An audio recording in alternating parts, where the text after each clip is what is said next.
Well, thank you. Thank you for coming and engaging in the party, in the game, in the fun. I hope you enjoy. Can you hear me okay? You can. I can hear you just great. Cool, cool. It's really good to see you again. Um, I guess just to put this into a little bit of context, what I recognized, and I spoke about it a little bit in the video that I put out, was that um, there's some very amazing but ordinary people, like yourself included, that are out there doing some amazing things with something very, very simple. And there's always a great story behind how you came to do what you do today. And this fitted beautifully, really, into kind of people's why. And it's what people resonate with whenever they kind of get connected to someone in the practitioners, is all about kind of their story. And I thought, well, it sounds like a great idea to start with people's why, in the way that Simon Sinek does it, with this, start with the why, then do the how, and then the what. And so, that's the premise of kind of the conversation. And so, if you're happy, let's start with your why. I love it. Well, it's funny. I when I saw your video, I thought, oh wow, this is a topic I really love, and I like to express it because my why has evolved over the years. You know, when I first began coaching as my career, I transitioned from a corporate job at the end of 2011 and launched my practice in 2012. And at the time, like I really, my why at that point, it was twofold. One, it was a little bit about me, to be honest. Like I really wanted to model in the world a person who could go from a corporate job into a being self-employed, making a difference, to give hope to people. Like that was part of it. And it was, again, part of it was about me. But secondly, I just saw that, like, I love transformation. I loved seeing people, like, live lives beyond themselves. That was pretty cool. I had gone through some leadership training that was transformative in nature. And I just saw people walk into the room one way, kind of armored up, encumbered by a lot of things, and then walk out of the room a week later very differently. And I was really inspired by that. So that was a big why for me. But over the years, since I came across the principles understanding, like that really, the why changed. And what I see more today, like what really gets me, like what gets me out of bed in the morning, is seeing that with through coaching with a principles understanding, what happens for people many times is that I coach them in their businesses. Some of them are in corporate jobs, some of them are in their own enterprises that they've launched, and people show up to me in really hard places. Like they're almost too successful in a way, meaning that they've worked a lot and they're ambitious and they've really accomplished something with their business or within their corporation. But most of the time it's at a great expense to the rest of their life. So people's families will be in shambles. They don't see their kids. Their partnership is a mess, disconnected. They don't really remember even who they are or what they enjoy because they put so much into the business part, And it's so easy to do that because we get rewarded for it. Our culture makes it very important in our thinking and we get paid for it. So it's kind of goody. So my why has really evolved into, like, I think people can have great success and still thrive in other areas of their lives. So like I think they can connect with their kids instead of just you know, connecting with them when it's needed. You know, a lot of us will have a wake up call, or at and least trying sometimes, to connect with them when it's needed. You know, they right. sense when it's needed, and then they show up in a way that's kind of sometimes not helpful. Yeah, in reaction, you know, like I just look at myself. I mean, back when I was doing my corporate gig, it was really demanding. I was VP of sales for my company, and I was on the phone all the time. Like I worked from probably 7 to 6 every day. And then I started calls before 7, and I was on the phone as I went home in the car, and a lot of times at 8 or 9 at night. And that just seemed normal to me. Like it seemed like, okay, if I want to be successful, that's just what I need to do. You know, that's like the game. Hmm. And I thought I needed to transition to being a coach to have the life I wanted to have. Well, now what I see through this principles understanding is that I personally just had so much thought about my job and what it took and the deals I was making. And like, I had so much on it, you know, and I really know at this point, like if for some reason coaching didn't work out for me eventually, like I could go back to a corporate job and do it completely different, probably be more successful actually, and still maintain all the connection to my son and the different entities in my life, and it not take such a toll on me. Like there's a way that we can, but see, people don't see that. They don't see that that's even possible. Yeah, I remember that. I remember those days of being on that treadmill. You know, And you're on it a really treadmill. looks like a thing. Yeah, it does. It looks like the deal looks that like important, and Yeah, that we have so much thinking about it that we're not even present to it when we're doing it. So it's a real productivity suck. yeah, You know, like people don't see that I think a lot of the people that I work with, and certainly I can speak to my own experience, is probably 50 to 75% of my time was sucked into this repetitive thinking about what I was doing versus just doing it. yeah, yeah. Exactly. Yeah, You know, like we're highly productive when we're really with what it is we're doing, but most people are not. yeah, And almost every person that comes to me for coaching has that epiphany.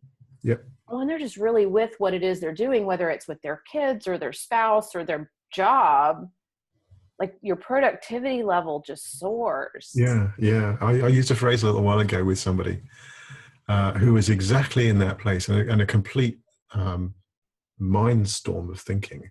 I said, "You're believing all of your thinking, aren't you?" And he went, "Yeah. Well, have you ever considered that's your imagination?" And something struck with him, and this was like 10 minutes into a conversation, initial conversation with him, and all of a sudden he got something, that epiphany, that I mean, I don't need to be connected to that. Right. Yeah, I don't need to be. No, you don't. Yeah. And then when you get that you don't have to be connected to it, like the next step and the next step and being with what you're doing just happens, and productivity goes up. And then it starts pushing over, to me, all sorts of dominoes. Mm. You know, so like what I've seen for people in my practice is that where, you know, they maybe are relating to children or a partner as someone, just another person who needs something from them, you know, like, and I mean, understandably so. When you're under that pressure, it feels very real. That's how it looks. And then what happens is when they sort of pop to what's going on, you know, they're really with their partner or they're really with their child when they're there. And and that starts to push over something in other people, like the impact of what we do as coaches. And again, part of my why is that I know I'm never coaching just the coachee. Like it really, you know what I mean? It pushes over all kinds of dominoes. And so there's a child, for instance, who feels connected and loved and cared for in a way that they didn't before. And then that child sees the world differently. Yeah. And acts differently in the world. And like, that's really, to me, like that's what it is, because, you know, we're of a generation where like, we're we're on our we're on the last half of the book, probably, right? I'm 50. So I think I'm probably halfway through. But like when I think about my son who's 11, he's got a whole life of creation left in him. And if he feels that like he can create that life, and he can create it from a place of being connected with people, not fearful of people, Mm-hmm. and if he feels really supported, like that's a different force in the world than anything. Like that's really different for most people. Yeah. Yeah. Yeah. As you were talking there, one of the things is recognizing the impact of the people that are in front of you, and also the kind of the second order effect of the person that you're coaching. But there's also kind of a reflected stuff as well, that and exploring the edges that when you're coaching that you're in. And I'm curious a little bit about whether you see any of that reflected back in any sense. Do you sense that in terms of what you realize? I'm not sure if I understand your question. Okay. Could you say it a different way? I'm not sure if I got that. Yeah. So what I saw was, whenever I'm with a client that's exploring something that actually sometimes it's on my edge too. Oh yeah. Do you know what I mean? Oh, for sure. And you go in and, okay, that's interesting, because I've got a little bit of that too. So let's go explore that.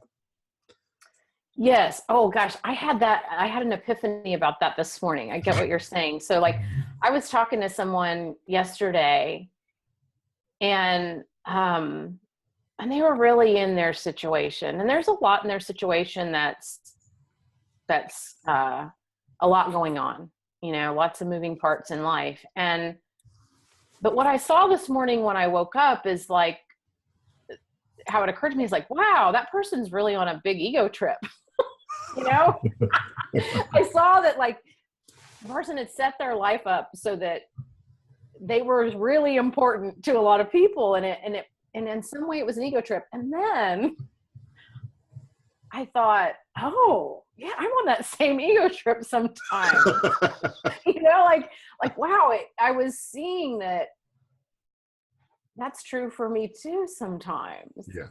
Yeah. So I do. I think most of what we coach people on somehow has roots in us too. It has to, doesn't it? It has to. Otherwise we couldn't recognize it, could we? Yeah. Exactly. Yeah. It has to. Good shout. Thank you for that. Yeah. Neat.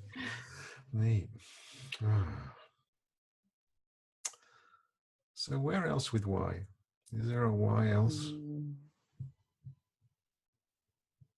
If you could phrase the why in a sentence. Well, it's a deeper why.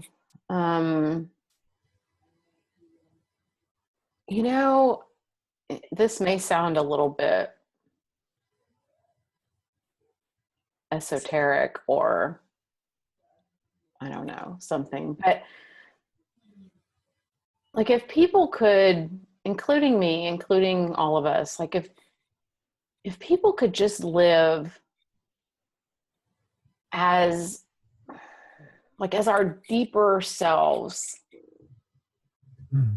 Yeah. Like it's such a gift to people when we can be just the heart of who we are versus the ideas of who we are. Yeah. Like it's a gift to the world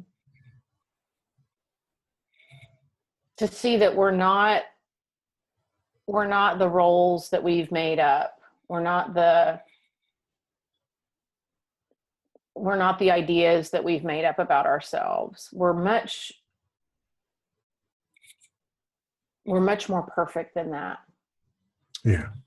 Like if we could all see the perfection of our beings, like that's really it. Like that's what will end up solving the unsolvable for people in the world, right? Like that's the root of anything that's problematic, whether it's in corporate America, which is sort of where I work, but even in the world's problems. Yeah. The root of all those problems is that people believe their own ideas and their concepts and their beliefs. Like they're really married to that, and they don't see it. That's the problem is that they don't see that that's what they're married to, that it's something made up. And that beyond that, we're all perfect and deeper and that we can come from that place sometimes. Like it doesn't even have to be all the time, but we can come from that place sometimes. And it's a really generative,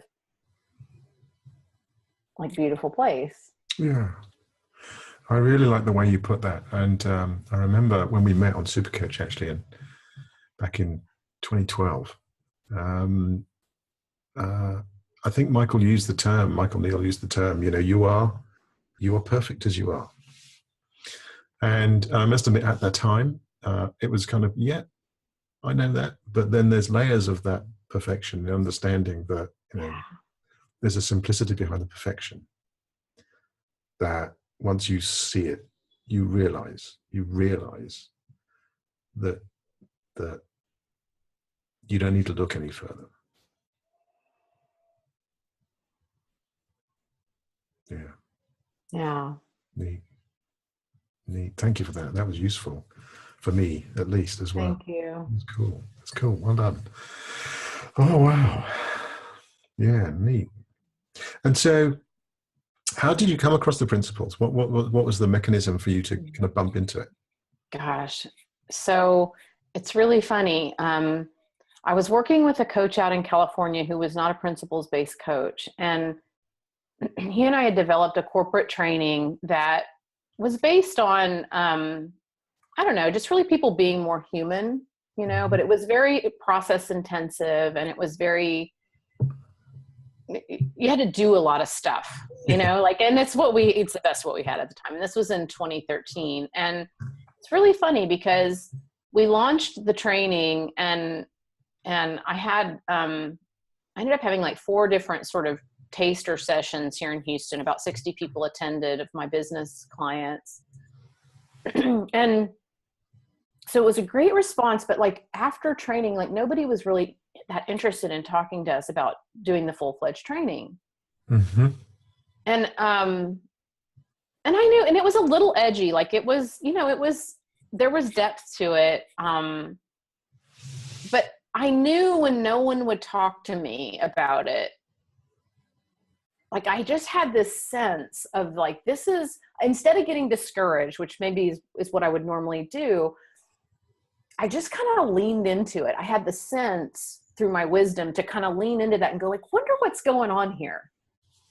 Like that, because I put a lot of effort towards this. There was a good response, and then nothing's happening. So that I was kind of in that question of like, wonder what's really going on here. Yeah. Like what's the bigger picture? And then I remember just having this wisdom hit that said, like, I feel like, God speaks to me sometimes verbally. And I heard this thing that said, this voice that said, there's something you don't know quite yet, but keep your eyes and ears open. Yeah. And it's one of those where oh gosh, okay. So I kept my eyes and ears open. And one day I was flipping through my notebook that I kept from this coach. And he interviewed all these major players in transformation, Byron Katie, like all these, Don Miguel Ruiz, like all these people, like he was always interviewing them because he had a radio show in California. And I was flipping through my notebook, and I would often make notes of who he had talked to. And then I'd either go buy their book or kind of look them up or whatever. And I flipped and I saw Michael Neal's name in the margin of my notebook. And I'm like, well, I don't remember ever discussing this with him. Like, wonder who that is. And he actually hadn't interviewed him. I'm not sure why we talked about Michael. And it happened to be that I just Googled him at that point, and his radio show was on on at that moment. And so I was like, oh, well, cool, I can listen to him. And I heard in the moment, like, again, I was in that question of like, I'm keeping my eyes and ears open. There's something I don't know yet. And when I heard Michael speak, I knew it was it. Like physically, my body responded to it and my mind responded to it. And I'm like, I have no clue what he's saying, but this is that thing I don't know about yet. And I proceeded that day. Like, I can even remember where I was. I was watching my son play in the pool. I was inside the house. And I proceeded to listen to 3 or 4 more of his recordings at that time. And I didn't even realize it was the principles at the time. Because I think this was in 2013. He didn't really speak of it like that. He just spoke to it without calling it anything. But with some research, I figured out what it was. And that began my journey. Like, within a couple of weeks, I had signed up for Super Coach, which I went through with you, and just started devouring anything I could. And it just, like many of us, and it had, like, the effect it had on me was this kind of several month silence in my head. And I remember going on vacation. I'll say one more piece about this. Going on vacation like a month or 2 later, and I was sitting at the base of a mountain in a cabin on the back patio, and I was enjoying my coffee that morning by myself. Just this beautiful, quiet mind, looking up at the mountains in Olympic National Park. And I thought, oh, this is kind of like being at home now, just with mountains. Because what I realized is my experience had nothing to do with what I was encapsulated by, that it just was, like, home was as good as vacation. And that it was a real epiphany. And it just, from there, it just changed my entire life. Yes. Home mountains. Yeah. Yeah. Yeah. And I live in Houston, so it's not like it's a great city, but there are no mountains. It's a bit flat. Yes. It's a bit flat. It's not zoned, so it's not real pretty in places, but it was really a gorgeous realization. That's really neat. And then I guess the rest is sort of history. And, so it's interesting. So many of the practitioners I come across share a really similar story of it suddenly just hitting them sort of square between the eyes that I found it. Yeah. Mm. Yeah. And then the humanity and losing it, or seeming to lose it sometimes. Maybe we don't ever. A little bit like that. Yeah, talk a little bit. You want to talk about, gosh, so I've gotten a real dose of humanity. So last year, so one of the things the principles gave me that I wasn't necessarily looking for was sort of, that I got to look at my life with sort of reality. Yep. Right. And so what that did for me was last year in 2016, it had me file for divorce from my husband. And I ended up having breast cancer also. Yeah. The same year as we were about to split, I sold a house, I moved, my son ended up having surgery. There was a lot more life in there too, but like my experience of it was like, I just kind of knew what to do, when to do it. And I had a few bad moments. I can't even say I had bad days. Like, I do remember I had one bad day, but I had bad moments, but by and large, I just kind of cruised along. Well, it's so funny. So I kind of thought I had this thing by the tail. Okay. Well, this year, in January, trying to decide how much detail to go into. Well, I hadn't been dating at all. Like, I felt like I have had such a happy life now that I'm on my own and with my son. Like, it's been so peaceful and so happy and so full in many ways. And I haven't really filled my life back up. So I haven't dated at all. And in January, I met someone who like just kind of came into my life like a hurricane, and in a good way, like not in a destructive way, but in a beautiful way. And it has shaped, like, my thinking has gone to the weirdest places. like where I thought I had it completely figured out. I thought I had it completely figured out, and that I could basically take any situation and I was going to be rock solid and smooth. What I have found out is that I still have that capacity Oh yeah. to way overthink things, to work myself into a lather, to, I had never felt anxiety in my entire life. I've been feeling anxiety. Mm-hmm. And in moments, it feels like something is so wrong. Like in moments, everything feels right and it's awesome. And then there are other times where it just feels like the rug is being pulled out from under me and I don't know which end is up.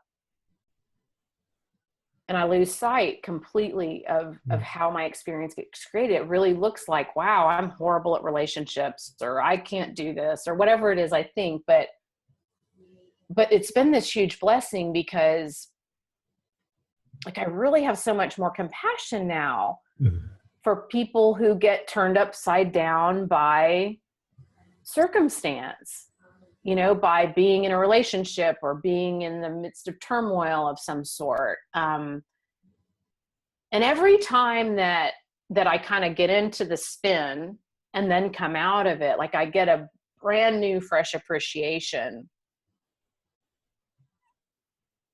for how it really does work inside out, and how compelling the illusion is when we go outside in. Yeah. When it really looks like, gosh, if this person would shape up, I would be in better place. That's so true, isn't it? And we're always sort of constantly reminded, and knowledge of the principles is no excuse for being human. You know, We're all going to have it. We can all have it, but it just helps in kind of just jogging us and recognizing that once we're kind of just nudged up a level of consciousness, if I can use that phrase, suddenly we think, well, hang about, is there a principles thing going on here? Do I not know something about the way this sort of thing works? And all of a sudden you see it. Yeah. Oh, gee whiz, I'll be making all that up too. Yeah, and I've really seen, like, it's been so interesting to see, like, that, like, if reality's here, like, how far I can make stuff up. Oh, yeah. Like, really fill in the blanks, read between the lines, and how, like, I keep seeing over and over how mistaken I am. And it makes, and like, it's given me this really interesting perspective, because I hope I can put this into words, that when I didn't have the understanding of the principles, I'd go over here, make stuff up, and really I'd take a lot of action from that place. Okay. So, you know, I think I have a lot of mistaken thinking about maybe what the other person's intentions are, or whatever. And I would act from that place. Yeah. And what would happen is, like, it would become a self-fulfilling prophecy. Right? All these ideas that I had because I was acting from here became a self-fulfilling prophecy. And I'd end up in a total lurch. Yeah. And then it would reinforce a belief about how I was in relationships, right? In this example. But what I'm seeing now is that, so I can get way over here in my thinking, but I kind of know, even though it feels horrible, like I kind of know what I'm doing. Like I know I'm doing it to myself. And most of the time I don't take any action from here. Like I let myself come back, or I might just say, like, hey, I'm really in a bad place, you know? Like I know I'm going to come back, but I'm in a bad place right now. Yeah. And then what happens is I end up kind of fading back to the middle. And then that's where I mostly act from. I'm human. Sometimes I do act from over here. Yep. But that has a whole different, that level of consciousness has a whole different set of actions that happen, and a whole different set of dominoes that fall. And that becomes a different life. You know what I'm saying? Do you get a sense of what I'm saying? That, like, yeah, I do. It's as if there's a certain sense of fate in both of them. Yeah. Like we use our free will to sort of act from the bad place or act from the better place. And then two different sets of activities happen from there. Yeah, a set of dominoes is kind of put in front of you as a set to play, and actually what you kind of do is kind of rearrange them on the board rather than just play them. Right. You know, like you've got something about. I've got, you know, a 1 and a 4. You know, how am I going to play that? you know, Right. you know. Mm. Yeah. So that's been a big thing to see. You know, that's like when we can sort of wait for our consciousness to shift, like there just are so many more possibilities. Mm. And when we sort of don't wait for our consciousness to shift, and we're in a stew or in a storm about something, like it's like there's only certain ways things can play out. Yeah. Like I've really seen like how I've gotten what I've gotten so far. Like the places where I do really well in life, it's where I do kind of have the patience to sit and wait for things to shift. And the place that I haven't done so well is where I just, like, I got to know this now. You know, Yeah. it's really interesting. Yeah. Yeah. Exactly. And interestingly, this series of videos came from a place of just playing the dominoes, and I didn't really know I was doing it. I was just kind of, well, I've got this. It's just okay. This one, this one, and this one, and this one, and all of a sudden, I was doing my first recording that I just threw onto the internet, and let's see what shows up. And I had nothing on it, nothing at all, and continue to have nothing on it, and then I do, you know. Totally. This would be great for kind of world peace and, you know, world understanding if we get it out there, yada yada yada, and do this and do this and do that. No, just go and have some fun with some people. Yeah. Yeah. Yeah. When we can hold it like that, like that's like there's so much possibility in that. Mm. And the minute we start making meaning or attaching something to it, whew, we just made our lives infinitely more difficult. Yeah. Yeah. And you know, we have a capacity of thinking. If, you know, if I can get the screen in, this is like 100% of our thinking. 99% of it is stuff that we kind of just we are tied to in some way, but there's a slither of truth. Just once we actually see that slither of truth, we got so much more freedom. Just go and play and relax in the day. You know, it's just wonderful. Yeah. Yeah. Neat. Yeah. And that's freedom, right? Like that's what we're really, Yep. that's what we're really looking for in life, I think, as humans. Like we're just looking for some freedom and some clearing and some space. And That's what I get mostly from people. Once they see this, they see a freedom. They see a freedom. Freedom is a really often used word. Life-saving sometimes as well. You know, life-saving in that, you know, I've got my life back. Wow. That's, you know, that's humbling. Really. yeah. Yeah. Yeah. It is humbling. Cool.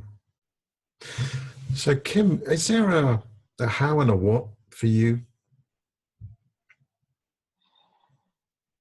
If someone were to connect with you over a party, you know, and say, well, what do you do?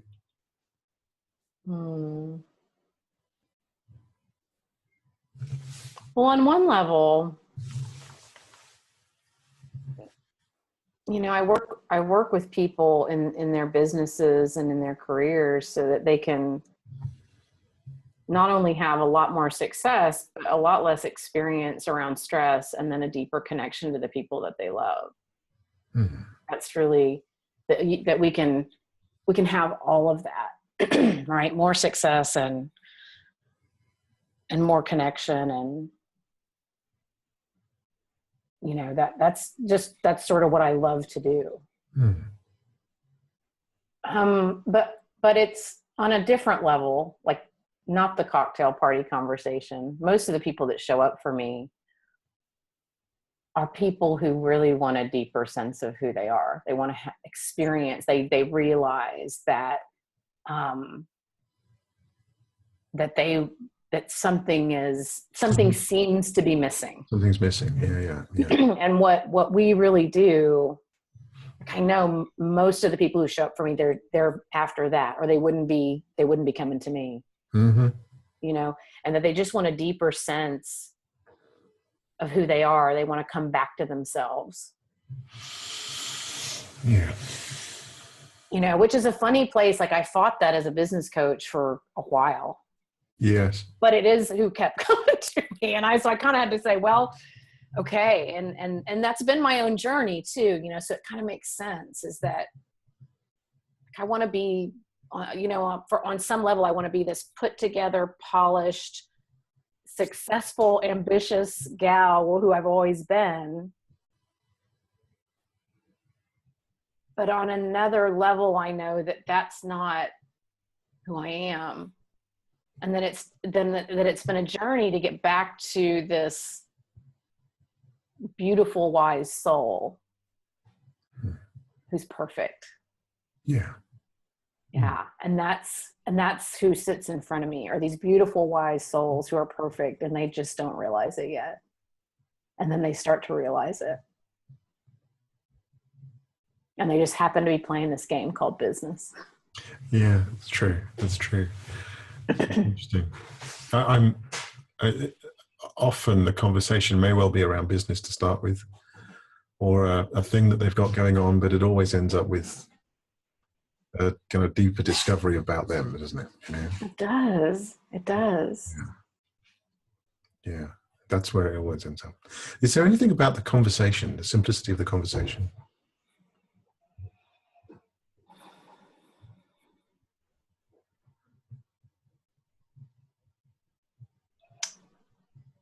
Well, to me, the simplicity for me as a coach and as someone who has some understanding of this and continues to explore it, like the simplicity for me is that no matter who's in front of me,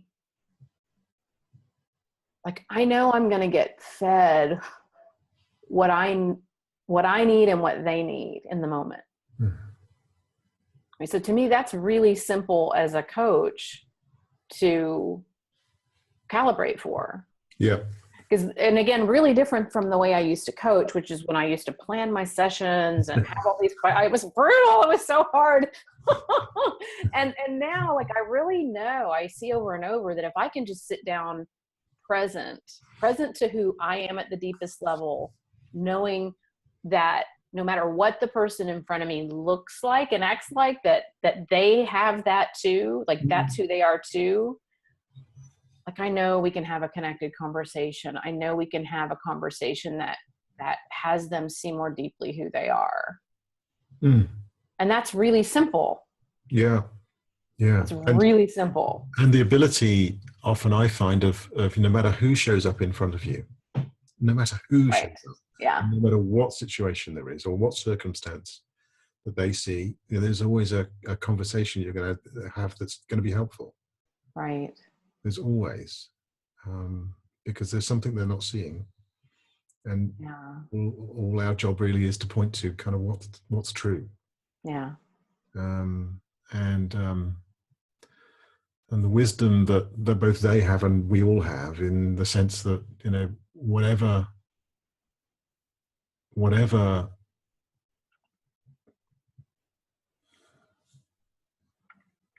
the person's going to hear that's going to be useful is going to come to us. And that's something actually that I was going to mention. I don't know whether you remember, a little while back, probably a good year or so, I did 50 coaching sessions for free, and I think you were on one of the sessions, and we had a conversation, and over that time I suddenly realized that when wisdom, how wisdom pops in for the conversation, and to trust that the domino, trust the domino that's going to be played right in front of you, or that's going to co-arrive. Well, okay, well, I don't know where this conversation is going to go, but I've got this question that I'm asking myself, and I'd like to ask you. And you ask the conversation, you ask the question, and it opens a whole new world that kind of both of you resonate with in some fashion, and it's really uncanny when you open yourself up. The question is there for you, and the answer's there for you. It's just connecting to source in some fashion, rather than connecting to your ego, which kind of is all of that planning that we put into place when we try so hard in the world to be perfect. Yeah. Yeah, there's something so much bigger than, we're so much bigger than who we think we are individually. Mm-hmm. And it's something that we can really trust, like that we have what we need when we need it, just in time. Yeah. And we always have. We always have. Yeah, we've always got it. And we always will. And that's one of the things that's interesting over the last couple of months, that I've had a really massive realization about trust that keeps giving. And and it's this, again, this has been in the context of a relationship, but this is related to anything regarding trust, is that I saw that I was trusting on a scale of like 100, I was trusting 80 or 90%, but 10 to 20, it was really dicey. And what I saw was that, oh, that's not trusting. Trusting is 100 or nothing. Yeah. Like it's, in other words, there are no, how I was explaining it to someone was like, there are no shades of trust. It's either there or it's not. And if we're questioning, then it's not. And the second I had that realization, it's funny, like it's been really challenged for me. Like every place where I haven't trusted is just popping up. And I get to say, okay, do I trust this or do I not trust it?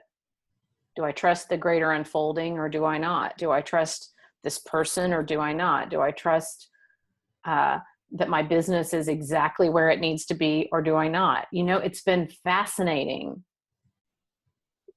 to see where I do trust and where I don't, and where I can really relook at that, have a fresh look. Yeah.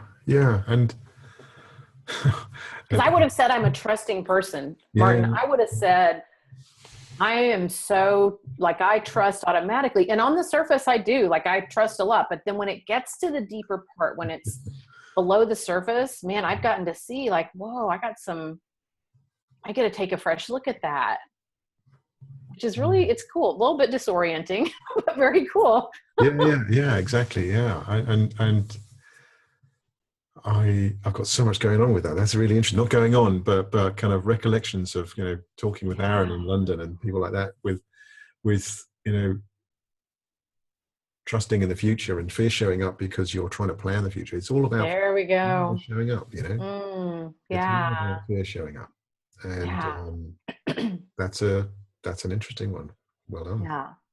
Yeah. Well, thank you so much. I think we could go on talking forever. I know that we've got connections anyway with, previous stuff. We've connected over this sort of thing together. So I'm really, really, really grateful that you showed up for us today and you're able to share your why. It's been beautiful, as it is with all of the people that show up. Thank you so much for coming along. So if people wanted to connect with you, how would they do that? How would they email you or? Yeah. Email is a great way to get in touch with me. And my email address is simple. It's Kim, Kim, at life, LIFE-leap, LEAP.com. Cool. Oh, my website. Yes. www.life-leap.com. I actually have a Leadership Leap website coming soon for my more corporate work, but I'm still putting that up. Yeah. Cool. Yeah. Kim, thank you again. I hope to be in touch soon. It's been lovely talking to you and connecting with you again. Hugs to Rex. I know I'll be well very, very soon. It looks that looks that way. So thank Yeah. you again, and we'll talk again real soon. Thank you. Thanks, Martin. Okay, cheers.